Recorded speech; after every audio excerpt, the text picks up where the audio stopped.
پھر فرمایا اور وہی ہے جس نے دو سمندروں کو ملا کر رکھا ہے، ایک لذیذ اور شیریں، دوسرا تلخ و شور، اور دونوں کے درمیان ایک پردہ حائل ہے، ایک رکاوٹ ہے جو انہیں گڈمڈ ہونے سے روکے ہوئے ہے. یعنی سمندر کا وسیع پانی اور اسی کے اندر میٹھے پانی کے چشمے، بغیر کسی دیوار کے، بغیر کسی رکاوٹ کے، اس کے اندر ہی اندر. بہت ہی خوبصورت مثال ہے اس بات کی کہ بعض اوقات انسان کا سارا ماحول سمندر جیسا کڑوا ہوتا ہے اور وہ اس کے اندر ایک میٹھے چشمے کی طرح ہوتا ہے کہ جس سے خیر پھوٹ رہی ہوتی ہے. کیا آپ واقعی اپنے ماحول کے اندر، خواہ وہ گھر کا ہو یا معاشرے کا یا سوسائٹی کا یا کسی کالج، یونیورسٹی، اسکول میں آپ جا رہے ہو جہاں آپ کے علاوہ کوئی قرآن کو، اللہ کو نہ پہچانتا ہو نہ سمجھتا ہو، آپ ہر ایک کو فائدہ پہنچانے والے ہوں اور آپ کو پلٹ کے کوئی سلام بھی نہ کرتا ہو، تو کیا آپ یہ کردار پیش کر سکتے ہیں جو سمندر پیش کر رہا ہے کہ اتنے زیادہ کھاری پن میں، اتنے زیادہ کڑواہٹ میں، اتنے نمک میں وہ میٹھے پانی کے چشمے دے رہا ہے؟ اور وہی ہے جس نے پانی سے ایک بشر پیدا کیا، پھر اس سے نسب اور سسرال کے دو الگ سلسلے چلائے. تیرا رب بڑا ہی قدرت والا ہے. اس اللہ کو چھوڑ کر لوگ ان کو پوج رہے ہیں جو نہ ان کو نفع پہنچا سکتے ہیں نہ نقصان، اور اوپر سے مزید یہ کہ کافر اپنے رب کے مقابلے میں ہر باغی کا مددگار بنا ہوا ہے. دیکھیے، اللہ کا کام کرنے کے لیے ہمیں ایک دوسرے کا مددگار بننا چاہیے، ایک دوسرے کو سپورٹ کرنا چاہیے، جس طرح کفار اپنے منصوبوں کو پورا کرنے کے لیے ایک دوسرے کو سپورٹ کرتے ہیں. اے محمد صلی اللہ علیہ وسلم، تم کو تو ہم نے بس ایک مبشر اور نذیر بنا کر بھیجا ہے. وما ارسلناک الا مبشرا ونذیرا، اور نہیں بھیجا ہم نے آپ کو مگر ایک مبشر اور نذیر بنا کر. ان سے کہہ دیجئے میں اس کام پر تم سے کوئی اجرت نہیں مانگتا، میری اجرت بس یہی ہے کہ جس کا جی چاہے وہ اپنے رب کی طرف آنے کا راستہ اختیار کر لے. پیغمبر کی اجرت کیا ہے؟ کہ لوگ اللہ کی طرف آ جائیں. ہر داعی حق کی اجرت یہی ہے کہ جب آپ کسی کو اللہ کی طرف بلائیں تو اس سے کسی قسم کے دنیا کے فائدے کی توقع نہ رکھیں. کس چیز کی چاہت اور شوق ہو کہ وہ شخص دین کی طرف آ جائے، اللہ سے جڑ جائے، کیونکہ اس کا بدلہ پھر اللہ آپ کو دینے والا ہے جو دنیا میں سے کوئی بھی نہیں دے سکتا. پوری دنیا بھی آپ کو دے دی جائے تو وہ اس کا بدلہ نہیں ہو سکتی. اس لیے اس بدلے کی توقع نہ رکھیں کہ جو بہت معمولی ہے. وَتَوَكَّلْ عَلَى الْحَيِّ الَّذِي لَا يَمُوتُ وَسَبِّحْ بِحَمْدِهِ وَكَفَى بِهِ بِذُنُوبِ عِبَادِهِ خَبِيرًا. اے محمد صلی اللہ علیہ وسلم، اس اللہ پر بھروسہ رکھیے جو زندہ ہے اور کبھی مرنے والا نہیں، اس کی حمد کے ساتھ اس کی تسبیح کیجیے. اپنے بندوں کے گناہوں سے بس اسی کا باخبر ہونا کافی ہے. وہ جس نے 6 دنوں میں زمین اور آسمانوں کو اور ان ساری چیزوں کو بنا کر رکھ دیا جو آسمان و زمین کے درمیان ہیں، پھر آپ ہی عرش پر مستوی ہوا. رحمان، اس کی شان بس کسی جاننے والے سے پوچھو. ان لوگوں سے جب کہا جاتا ہے کہ اس رحمان کو سجدہ کرو تو کہتے ہیں رحمان کیا ہوتا ہے؟ کیا بس جسے تو کہہ دے ہم اس کو سجدہ کرتے پھریں؟ یہ دعوت ان کی نفرت میں الٹا اور اضافہ کر دیتی ہے. ظہر کی نماز کے ساتھ سجدہ کر لیجیے گا. تبارک الذی جعل فی السماء بروجا وجعل فیہا سراجا وقمرا منیرا.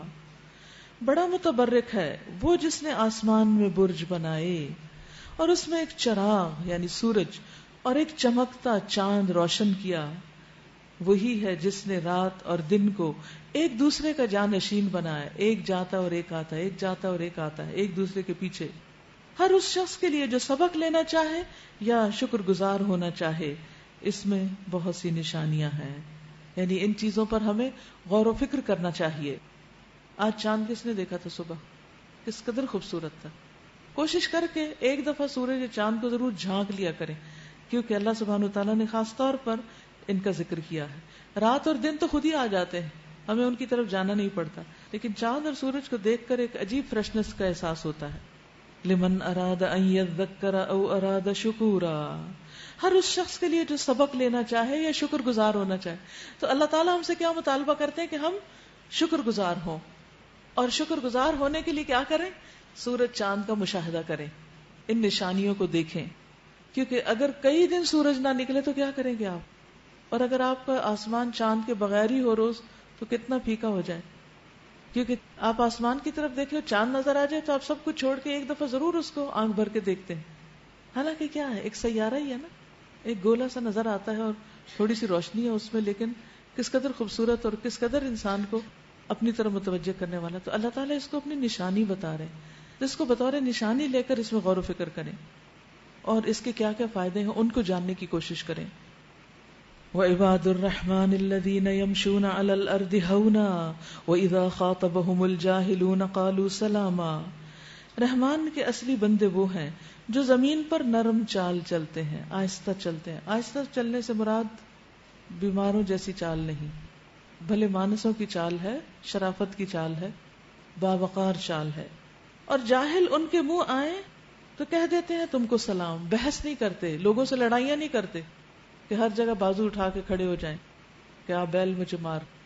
دوسروں میں خود بخود ان کو چھیڑا چھاڑی کریں کہ لڑائی ہو کسی طرح. کچھ بچوں کو گھر میں بڑا مزہ آتا ہے بہن بھائیوں کو چھیڑ کر. تو یہ آیت ہر جگہ کے لیے ہے. والذین یبیتون لربہم سجدا وقیاما. یعنی پازیٹیو، مفید، مثبت انداز میں علمی گفتگو کرنا، بحث مباحثہ کرنا وہ تو ٹھیک ہے، لیکن جہاں اس گفتگو سے مراد دوسروں کو ذلیل کرنا ہو یا دوسروں کو ستانا ہو تو وہ پسندیدہ نہیں. یا دوسروں سے خواہ مخواہ دین کے معاملے میں حجتیں کرنا. تو جب آپ کو یہ پتہ چل رہا ہے کہ دوسرا شخص صرف دین کے معاملے میں حجت کر رہا ہے تو اس کی بات کا جواب نہ دیں. سوالوں کے جواب اس وقت تک دیں جب تک کوئی شخص سیکھنا چاہتا ہو، یہ جاننا چاہتا ہو. اور جو جاننا نہیں چاہتا، صرف اعتراض کرنا چاہتا ہے، یمین میں نکالنا چاہتا ہے، اس کو سلام کر دیں. والذین یبیتون لربہم سجدا وقیاما. جو اپنے رب کے حضور سجدے اور قیام میں راتیں گزارتے ہیں، سال کی چند راتیں، ایام معدودات. والذین یقولون ربنا اصرف عنا عذاب جہنم. جو دعائیں کرتے ہیں کہ اے ہمارے رب جہنم کے عذاب سے ہم کو بچا لے. اس کا عذاب تو جان کا لاگو ہے، وہ تو بڑا ہی برا مستقر اور مقام ہے. جو خرچ کرتے ہیں تو نہ فضول خرچی کرتے ہیں نہ بخل کرتے ہیں، بلکہ ان کا خرچ دونوں انتہاؤں کے درمیان اعتدال پر قائم رہتا ہے. جو اللہ کے سوا کسی اور کو معبود نہیں پکارتے، اللہ کی حرام کی ہوئی کسی جان کو ناحق ہلاک نہیں کرتے، اور نہ زنا کے مرتکب ہوتے ہیں. یہ کام جو کوئی کرے، کون سا؟ شرک، قتل، زنا، وہ اپنے گناہ کا بدلہ پائے گا. قیامت کے روز اس کو مکرر عذاب دیا جائے گا، یعنی بار بار عذاب دیا جائے گا، اور اسی میں وہ ہمیشہ ذلت کے ساتھ پڑا رہے گا. یعنی اگر کوئی توبہ نہیں کرتا اور اسی حال میں ڈیتھ ہو گئی تو پھر قیامت کے دن شدید پکڑ ہوگی. الا یہ کہ کوئی ان گناہوں کے بعد توبہ کر چکا ہو اور ایمان لا کر عمل صالح کرنے لگا ہو. ایسے لوگوں کی برائیوں کو اللہ بھلائیوں سے بدل دے گا، اور اللہ بڑا غفور الرحیم ہے. تو اس سے کیا پتہ چلتا ہے کہ اگر کسی سے شرک ہو چکا ہو جانے یا انجانے میں، یا پھر قتل عورتوں کے ساتھ جو قتل متعلق ہے وہ اپنے پیٹ کے بچے کو ضائع کر دینا، یا یعنی چھوٹے بچے کو کسی طرح مار دینا، یا اسے نیگلیجنس اختیار کرنا، اور تیسری چیز زنا. تو اس میں کوئی بھی برائی کسی سے اگر ہو چکی ہو تو اس کے لیے کیا حکم ہے کہ انسان توبہ کرے اور ایمان لائے اور نیک عمل کرے. ایمان لائے، جی ہاں، جب انسان زنا کرتا ہے تو اس کا ایمان اٹھ جاتا ہے، ختم ہو جاتا ہے. تو اگر کسی سے ایسی کوئی برائی ہوئی ہو تو وہ اپنے ایمان کی تجدید کرے اور پھر نیک عمل کرے تاکہ پچھلی برائیوں کا کفارہ ہو سکے. فَأُولَٰئِكَ يُبَدِّلُ اللَّهُ سَيِّئَاتِهِمْ حَسَنَاتٍ. ایسے لوگوں کی برائیاں اللہ بھلائیوں میں بدل دے گا. یعنی پھر وہ بار بار جب اللہ کے آگے روتے ہیں، پلٹتے ہیں، تو اللہ تعالیٰ اس توبہ کو لکھتا چلا جاتا ہے اور نیکیوں میں اضافہ ہو جاتا ہے. ایک حدیث میں آتا ہے کہ ایک شخص نبی صلی اللہ علیہ وسلم کے پاس آیا اور کہا، ایسے آدمی کے بارے میں آپ کا کیا خیال ہے جس نے تمام گناہوں کا ارتکاب کیا ہو اور کوئی گناہ نہ چھوڑا ہو، ہر طرح کی برائیاں کی ہوں. اس سلسلے میں اس نے اپنی ہر چھوٹی بڑی حاجت اور خواہش پوری کر لی ہو، کیا اس شخص کے لیے بھی کوئی توبہ ہے؟ یعنی اتنا بڑا گناہگار. آپ نے فرمایا، کیا تم مسلمان ہو گئے ہو؟ اس نے کہا، اشہد ان لا الہ الا اللہ وانک رسول اللہ. آپ نے فرمایا، تم نیک عمل کرتے رہو اور برائیوں کو چھوڑ دو، اللہ تمہارے سارے گناہوں کو نیکیوں میں بدل دے گا. یعنی برائی کرنے کے بعد جب کوئی شخص نیکی شروع کر دیتا ہے اور نیکی پر اسٹیڈ فاسٹ رہتا ہے تو پچھلی برائیاں جو وہ بھی نیکیاں بن جاتی ہیں. تو اس نے کہا، میرے تمام فریبوں اور بدکاریوں کو بھی اللہ نیکیاں بنا دے گا. آپ نے فرمایا ہاں. پھر اس شخص نے اللہ اکبر کہا اور جب تک وہ نظروں سے اوجھل نہ ہو گیا مسلسل اللہ اکبر اللہ اکبر، یہ خوشی کے مارے تکبیر پڑھتا رہا کہ اللہ سبحانہ وتعالیٰ اتنا مہربان ہے. لیکن شرط کیا ہے کہ انسان پھر اپنی توبہ میں سچا ہو، یعنی ادھر توبہ کر لے ادھر پھر دوسرے دن اپنی مرضی کرنے بیٹھ جائے کہ گناہ تو معاف ہو ہی جاتے ہیں، اس لیے کیا فرق پڑتا ہے. والذین لا یشہدون الزور، اور رحمان کے بندے وہ ہیں جو جھوٹ کے گواہ نہیں بنتے، اور کسی لغو چیز پر ان کا گزر ہو جائے تو شریف آدمیوں کی طرح گزر جاتے ہیں. یعنی نہ تو وہ جھوٹی گواہی دیتے ہیں اور نہ ہی جھوٹ کا مشاہدہ کرتے ہیں. جھوٹی قصے کہانیاں ان کو اٹریکٹ ہی نہیں کرتے. جس بات میں جھوٹ ہو چاہے وہ مذاق اور ہنسنے کے لیے کی جائے ان کو اس پر ہنسی نہیں آتی، کیونکہ ان کا وہ ٹیسٹ ہی نہیں، یعنی جھوٹ سے وہ خوش نہیں رہتے. اور دوسری بات یہ ہے کہ لغو میں جو لوگ مشغول ہوں وہ ان پر بس ایک نظر ڈال کر آگے بڑھ جاتے ہیں، شریک نہیں ہوتے لغو کاموں میں. بالکل ایسے جیسے کوئی گندگی کے ڈھیر کے پاس سے گزر رہا ہو تو کیا کرے گا، اچھا میں دیکھوں یہ تھوڑا سا کھول کے کہ اس میں کوئی کھانے کی چیز تو نہیں، کیا پتا کسی کا کوئی زیور گر گیا ہو بیچ میں تو مجھے مل جائے. کبھی آپ نے کوڑا چنتے بچوں کو دیکھا ہے اور کوڑے کا ڈھیر کھولتے ہوئے دیکھا ہے لوگوں کو؟ تو جو اللہ کے بندے ہوتے ہیں انہیں گندی باتوں اور برائیوں اور گناہوں اور جھوٹی چیزوں اور ایون کے لغو جن کا نہ دنیا میں فائدہ ہے نہ آخرت میں فائدہ ہے، ایسی چیزوں سے کوئی دلچسپی نہیں ہوتی. وہ ان چیزوں پر سے گزر جائیں تو شریف آدمیوں کی طرح گزر جاتے ہیں، نظر اٹھا کے بھی نہیں دیکھتے. تو یہاں یاد رکھیے، میں بار بار کہہ رہی ہوں، لغو کون سی چیز ہوتی ہے جس کا نہ دنیا میں فائدہ نہ آخرت میں فائدہ. یعنی مومن بندے اپنے وقت ضائع نہیں کرتے صرف فضول کی ہابیز اور مشغلوں میں. جنہیں ان کے رب کی آیات سنا کر نصیحت کی جاتی ہے تو وہ اس پر اندھے اور بہرے بن کر نہیں رہ جاتے، یعنی کہ نصیحت کو غور سے سنتے ہیں اور پھر اس پر عمل کرتے ہیں. جو دعائیں مانگا کرتے ہیں، اے ہمارے رب ہمیں اپنی بیویوں اور اپنی اولادوں سے آنکھوں کی ٹھنڈک دے اور ہمیں پرہیزگاروں کا امام بنا، یعنی نیکی میں بہت آگے بڑھا. حضرت عمر نے عرض کیا، یا رسول اللہ صلی اللہ علیہ وسلم کون سا مال ہم اپنے پاس رکھیں؟ نبی صلی اللہ علیہ وسلم نے فرمایا کہ تم میں سے ہر ایک کو چاہیے کہ وہ شکر گزار دل، ذکر کرنے والی زبان اور ایسی بیوی رکھے جو امور آخرت پر اس کی مدد کرنے والی ہو. 3 چیزیں جو ہیں وہ ضروری ہیں. کون کون سی؟ شکر گزار دل کہ اللہ میں آپ سے راضی ہوں، تکلیف بھی ہو تو انسان کہ یا اللہ میں راضی ہوں، اور ذکر کرنے والی زبان کہ ہر لمحہ انسان اللہ کو یاد کرتا رہے. اور تیسری چیز نیک بیوی کہ جو اپنے شوہر کو آخرت پر مدد دے. اکثر عورتیں کہتی ہیں نا یہ کیا، یہ بھی ہماری ذمہ داری ہے، مرد کیوں نہیں ہمیں بتاتے، وہی بتائیں، وہی ذمہ دار ہیں، وہ قوام ہیں، وہ گھر کے بڑے ہیں، وہ ہمیں سیدھا رکھے. نہیں، عورت کی بھی ذمہ داری ہے کہ وہ شوہر کی آخرت کی فکر کرے اور اس کو اچھے کام بتاتی رہے. اولئک یجزون الغرفۃ بما صبروا ویلقون فیہا تحیۃ وسلاما. ایسے لوگ اپنے صبر کا پھل بلند منزل کی شکل میں پائیں گے، آداب و تسلیمات سے ان کا استقبال ہوگا اور اس میں وہ ہمیشہ رہنے والے ہیں. کیا ہی اچھا ہے مستقر اور وہ مقام. اے محمد صلی اللہ علیہ وسلم لوگوں سے کہیے، میرے رب کو تمہاری کیا حاجت پڑی اگر تم اس کو نہ پکارو، اب کہ تم نے جھٹلا دیا ہے. ان قریب وہ سزا پاؤ گے کہ جان چھڑانی محال ہوگی. سورۃ الشعراء. الرحمن الرحیم. طاسیم.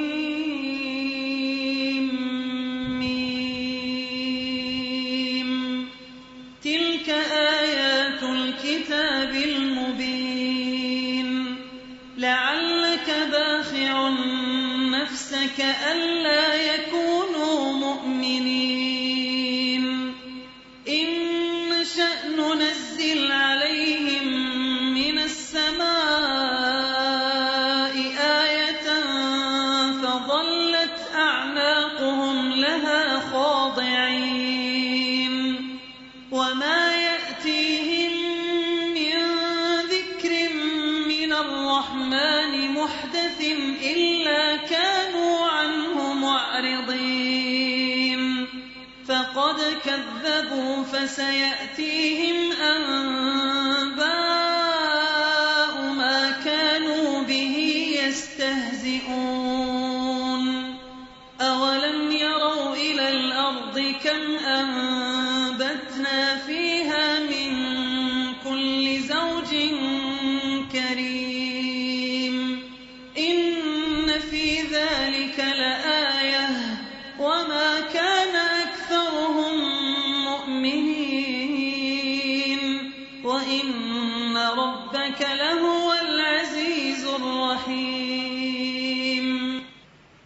سورۃ الشعراء شروع کرتی ہوں اللہ کے نام سے جو بے انتہا مہربان نہایت رحم فرمانے والا ہے.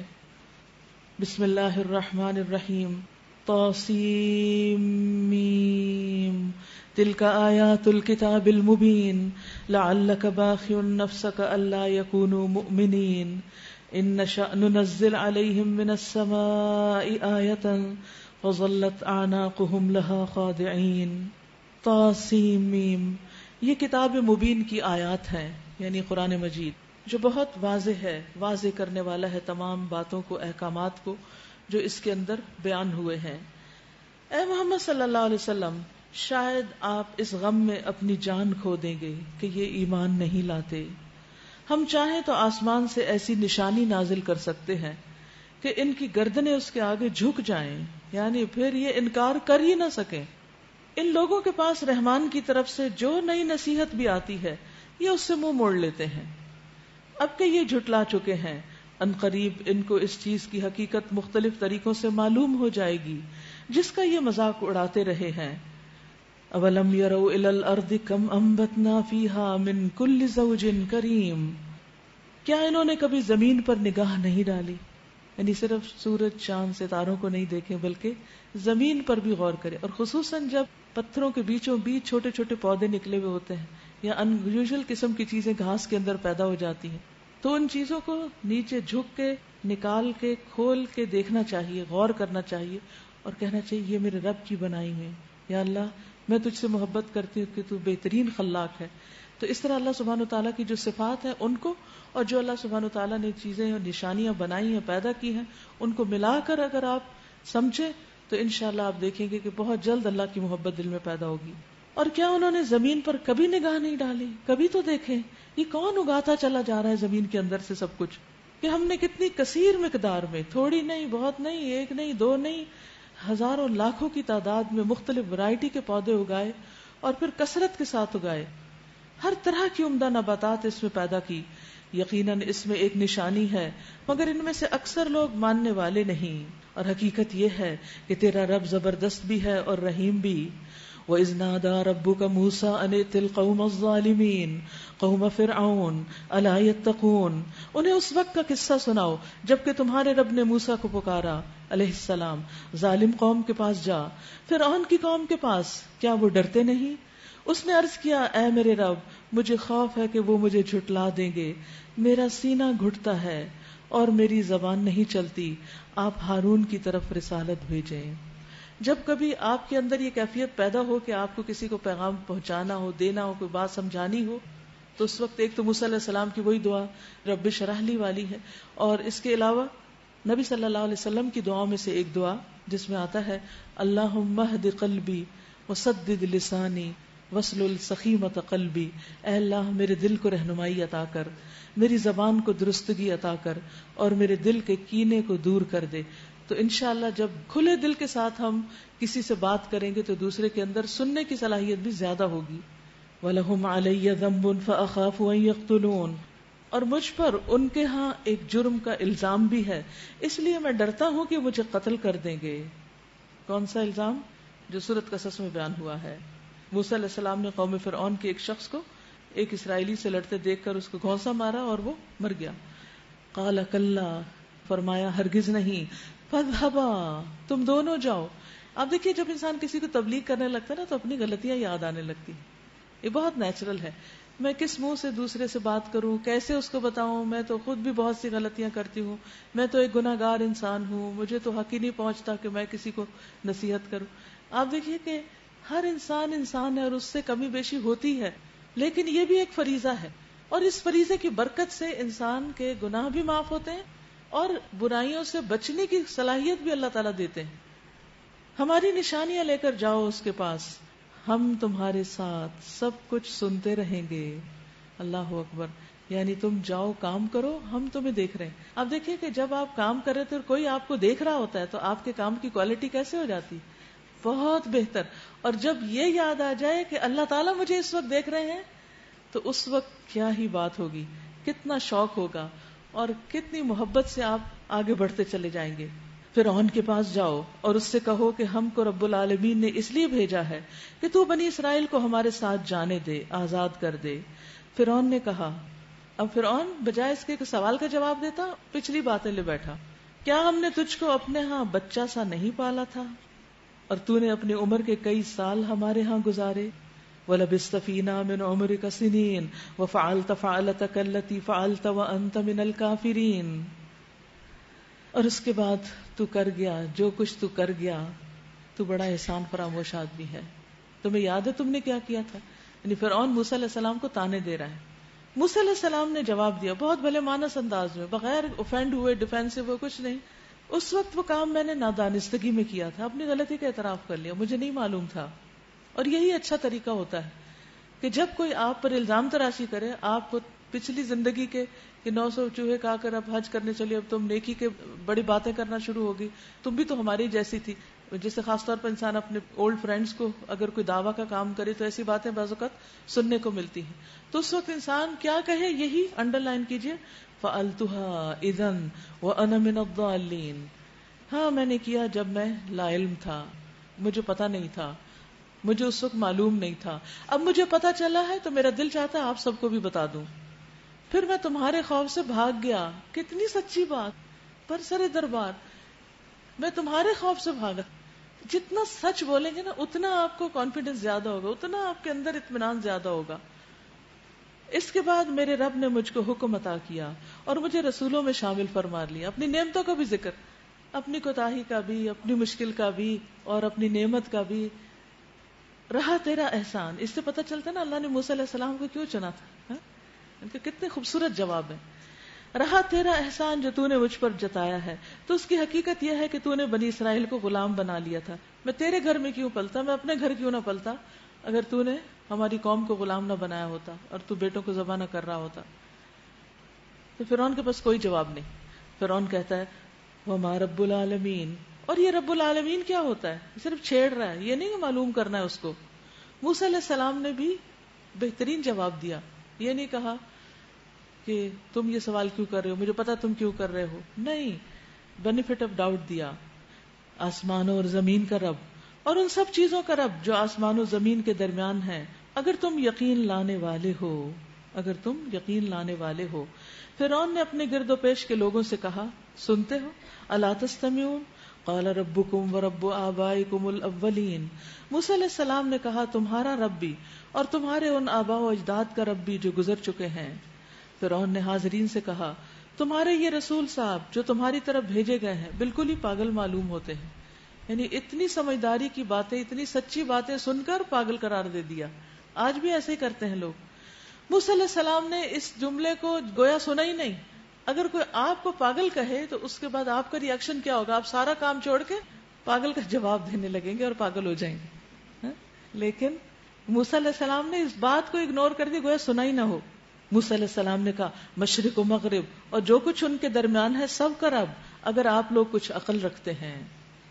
فرعون نے کہا اگر تو نے میرے سوا کسی اور معبود کو مانا تو میں تجھے بھی ان لوگوں میں شامل کر دوں گا جو قید خانوں میں پڑے سڑ رہے ہیں۔ اس سے پتہ چلتا ہے کہ اس کی حکومت میں جو شخص توحید کا دعویٰ کرتا وہ اس کو جیل میں ڈال دیتا تھا۔ آج ہم کتنے کھلے عام لا الہ الا اللہ پڑھ رہے ہیں اور اللہ کو اپنا رب مانتے ہیں اور رب کی کتنی باتیں کرتے ہیں اور لکھتے ہیں اور سب کچھ کرتے ہیں، اور ہمیں کوئی مشکل نہیں، پھر بھی ہم مشکل میں رہتے ہیں کہ ہم پہ بڑی مشکل ہے۔ اور اس دور میں صرف لا الہ الا اللہ کہنا ہی ایک بہت بڑی آزمائش تھی۔ تو اس آزادی کی قدر کیجئے جو ملی ہوئی ہے، اور جتنا ہو سکے اس کو اللہ کے راہ میں استعمال کر لیجئے۔ موسیٰ علیہ السلام نے کہا اگرچہ میں لے آؤں تیرے سامنے ایک صریح چیز بھی۔ فرعون نے کہا اچھا تو لے آ اگر تو سچا ہے، یعنی معجزات دکھانا چاہ رہے تھے موسیٰ علیہ السلام۔ اور اس سے پہلے زمین ہموار کی اور پوچھا بھی۔ اس کی زبان سے یہ بات نکلتے ہی موسیٰ علیہ السلام نے اپنا عصا پھینکا اور یکا یک وہ ایک صریح اژدہا تھا۔ پھر اس نے اپنا ہاتھ بغل سے کھینچا، وہ سب دیکھنے والوں کے سامنے چمک رہا تھا۔ سین ملاحظہ کیجئے، امیجن کیجئے کہ سانپ دوڑ رہا ہے اور ہاتھ چمک رہا ہے، سارا ماحول روشن ہو گیا۔ کیا اب بھی نہیں نظر آ رہی یہ نشانیاں؟ نہیں، ان کو نہیں نظر آ رہی تھی، وہ مان کے نہیں دیے۔ تو وہی بات جو شروع میں نے کی نا کہ جو لوگ سنجیدہ نہیں ہوتے وہ یہ مطالبے کرتے ہیں اللہ تعالیٰ کو دکھا دو، فرشتوں کو دکھا دو، یہ نشانی دکھا دو، وہ معجزہ دکھا دو. جب معجزہ آ جاتا ہے پھر اس سے بڑی چیز کا مطالبہ کرتے ہیں یا اس کی تحقیر کرتے ہیں. فرعون اپنے گرد و پیش کے سرداروں سے بولا یہ شخص یقیناً ایک ماہر جادوگر ہے، چاہتا ہے کہ اپنے جادو کے زور سے تم کو تمہارے ملک سے نکال دے. معجزے کو جادو قرار دے دیا. اب بتاؤ تم کیا حکم دیتے ہو؟ انہوں نے کہا اسے اور اس کے بھائی کو روک لیجئے اور شہروں میں ہرکارے بھیج دیجئے کہ ہر سیانے جادوگر کو آپ کے پاس لے آئیں. سارے ایکسپرٹ سب آئیں گے، ماہرین آئیں گے. چنانچہ ایک روز مقرر وقت پر جادوگر اکٹھے کر لیے گئے اور لوگوں سے کہا گیا تم اجتماع میں چلو گے، شاید کہ ہم جادوگروں کے دین پر ہی رہ جائیں اگر وہ غالب رہے. جب جادوگر میدان میں آئے تو انہوں نے فرعون سے کہا ہمیں انعام تو ملے گا اگر ہم غالب رہے. پیغمبر انعام نہیں مانگتے، جزا نہیں چاہتے، لیکن جادوگر، کیونکہ پیغمبروں کو جادوگر بھی کہا جاتا ہے نا، تو جادوگروں کا اخلاق اور کردار اور معاملات اور کام اور شغل مشغولیات کچھ اور ہوتی ہیں اور پیغمبروں کے طور طریقے کچھ اور ہوتے ہیں. قال نعم وانکم اذا لمن المقربین، اس نے کہا ہاں اور تم تو اس وقت مقربین میں شامل ہو جاؤ گے. موسیٰ علیہ السلام نے کہا پھینکو جو تمہیں پھینکنا ہے. انہوں نے فوراً اپنی رسیاں اور لاٹھیاں پھینک دی اور بولے فرعون کے اقبال سے ہم ہی غالب رہیں گے بعزت فرعون. ہمیں کیا حکم ہے؟ کس کی عزت کی پناہ لے کر دعا کریں؟ اللہ کی. وہ دعا آتی ہے جو تکلیف کے وقت پڑھی جاتی ہے. عثمان بن ابی عاص الثقفی کہتے ہیں کہ وہ نبی صلی اللہ علیہ وسلم کے پاس حاضر ہوئے. کہتے ہیں کہ مجھے اتنی تکلیف تھی کہ قریب تھا کہ میں ہلاک ہو جاتا، یعنی وہ تکلیف مجھے ہلاک کر دینے والی تھی. تو نبی صلی اللہ علیہ وسلم نے مجھ سے فرمایا کہ درد کی جگہ پر اپنا دایاں ہاتھ رکھو، جہاں درد ہے وہاں دایاں ہاتھ رکھو اور 7 مرتبہ کہو اعوذ بعزت اللہ وقدرتہ من شر ما اجد واحاذر. اللہ کے نام کے ساتھ میں پناہ مانگتا ہوں اللہ کی عزت کی، میں اللہ کی عزت کی پناہ لیتا ہوں اور اس کی قدرت کی، اس شر سے جو میں محسوس کرتا ہوں اور جس سے میں خوف محسوس کرتا ہوں. عثمان کہتے ہیں جب میں نے اس طرح پڑھا تو اللہ نے مجھے شفا دے دی. تو پین کلر ہے یہ بہت زبردست، اس کو پڑھتے رہیے، لیکن پڑھتے وقت صرف لفظ نہیں دہرائیے، وظیفے کے طور پہ نہیں پڑھیے، بلکہ محسوس کیجیے اللہ کی عزت، للہ العزت جمیعا، ساری عزت ہے ہی اللہ کی. اور قدرت، ان اللہ علی کل شیء قدیر، اللہ ہر چیز پر قدرت رکھتا ہے، وہ میرے اس درد اور تکلیف کو بھی دور کر سکتا ہے. تو اس یقین کے ساتھ اس کو پڑھیے اور اس سنت پر عمل کیجیے. فَأَلْقَى مُوسَىٰ عَصَاهُ فَإِذَا هِيَ تَلْقَفُ مَا يَأْفِكُونَ فَأُلْقِيَ السَّحَرَةُ سَاجِدِينَ.